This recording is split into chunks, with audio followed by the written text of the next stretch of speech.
BJP अपने बागी उम्मीदवारों पर अनुशासनात्मक कार्रवाई करते हुए उन्हें पार्टी से निष्कासित कर दिया है।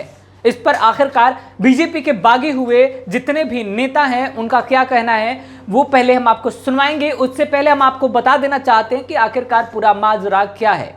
टिकट की इच्छा रखने वाले बीजेपी के तमाम ऐसे नेताओं का टिकट काट दिया गया है इस बार। कुछ उसमें पूर्व विधायक भी शामिल हैं, कुछ बड़े कदावर नेता भी शामिल हैं, लेकिन जब उनका टिकट काट दिया गया, उनको टिकट नहीं दिया गया, उसके बाद से उन्होंने अपने ही दल के खिलाफ बगावत का सुर अपना लिया है। इसी क्रम में सबसे बीजेपी के कदावर नेता सासाराम से अभी ताल ठोक रहे रामेश्वर चौरसिया का नाम सबसे ऊपर आता है।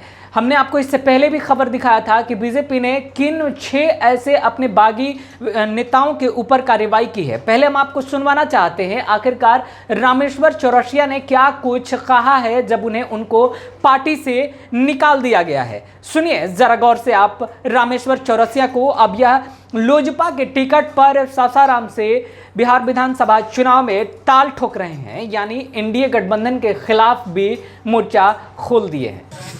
देखिए, आप भी जानते हैं कि मैं लोजपा से चुनाव लड़ रहा हूं और जहां तक निष्कासन की बात है, ये पार्टी का अधिकार है, लेकिन उसकी कुछ प्रक्रिया होती है। पार्टी की अनुशासनात्मक समिति ने कार्रवाई की है तो पहले मुझे अनुशासन समिति की बैठक करके नोटिस देना पड़ता है। तो जिन लोगों को निकाला है, मैंने बात किया, किसी को नोटिस नहीं मिला। हम लोग पार्टी को अपनी माँ की तरह समझे। 30 साल से मैं इस पार्टी का सदस्य हूँ, जब से मैं भारतीय जनता पार्टी का सदस्य हूँ, जब से मैं जेएनयू में पढ़ाई कर रहा था। पढ़ते वक्त ही मैं सदस्य बना था।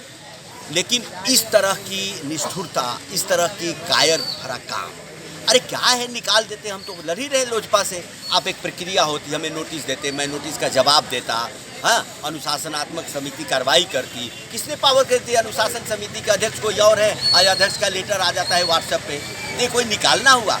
इसके को लेकर के भारतीय जनता पार्टी के कार्यकर्ता और खास करके जनता में बहुत गुस्सा है, क्योंकि जनता ये कह रही है कि बिहार का एक नेता पूरे बीजेपी को बर्बाद कर रहा है और नीतीश कुमार की साजिश के चलते वो बीजेपी का आदमी नीतीश से मिला है और सारी जीतने वाली सीटों को नीतीश कुमार के यहाँ सरेंडर कर दिया। और नीतीश कुमार के यहाँ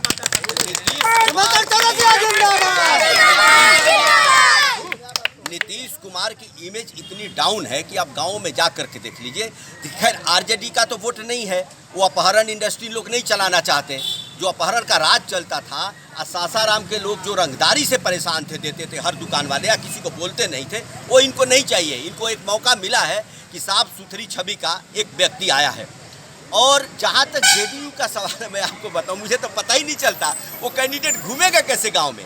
वो जाति के नाम पर घूम रहे हैं, उस जाति के लोग भी उनका विरोध कर रहे हैं। मैं उस गांव में जाता हूं तो ये जात पात और मजहब की राजनीति करने वाले सब ध्वस्त हो चुके हैं। और मैं बोलता हूं कि बीजेपी के इस कृत्य से इतना गुस्सा है पब्लिक और जनता में कि इनकी जमानत नहीं बचेगी। आप देख लीजिए, ये दोनों ही लड़ाई में नहीं है, लड़ाई में कोई नहीं रहेगा।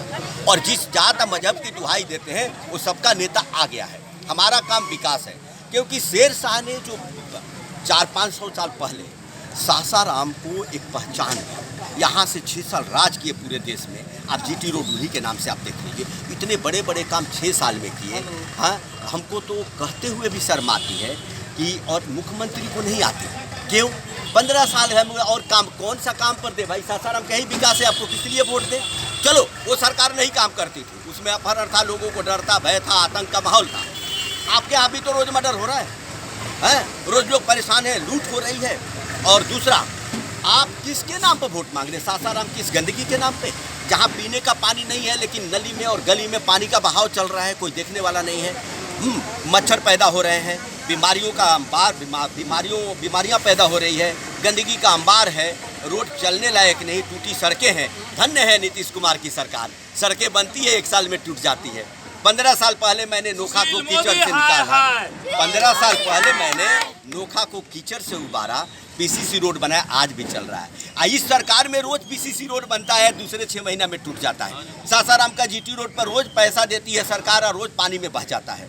इस भ्रष्टाचार को रोकने के लिए, जनता के पैसा की बर्बादी को रोकने के लिए, विकास को रोकने के लिए शिक्षा, स्वास्थ्य, सिंचाई, इन सब की व्यवस्था करने के लिए अब मैं कृत संकल्प हूँ और मैं लोगों को वादा दिलाता हूँ कि 6 महीने के बाद अब देखिएगा सासाराम की सूरत बदल जाएगी और 2-4 साल के बाद सासाराम की कोई भी गलियों में पानी का जमाव नहीं होगा, पानी नहीं होगा। सासाराम इस देश की एक सुंदर शहर के रूप में हम विकसित। तो बीजेपी के बागी नेता रामेश्वर चौरसिया का साफ साफ कहना था कि बीजेपी सिर्फ साला कमान को पहले ये चाहिए था कि जो भी बागी उम्मीदवार या फिर बागी नेता हो गए हैं उनको पहले नोटिस पीरियड देना चाहिए था, उनसे मिल बैठकर बातचीत करना चाहिए था।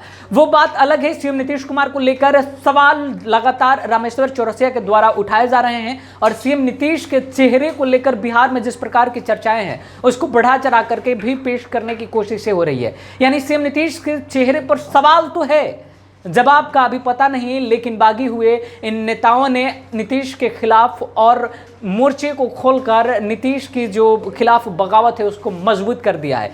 देखने वाली बात है कि रामेश्वर चौरसिया को लेकर के बीजेपी और किस प्रकार से कार्रवाई करती है, क्योंकि आज स्पष्ट रूप से रामेश्वर चौरसिया ने साफ कर दिया है कि नीतीश के साथ कभी भी वो अब आगे बिहार विधानसभा चुनाव में नजर नहीं आएंगे। यानी गठबंधन रहे या टूट जाए, रामेश्वर चौरसिया नहीं झुकने वाले। देखना आगामी बिहार विधानसभा चुनाव में क्या होता है। फिलहाल इस रिपोर्ट में इतना ही। नमस्कार।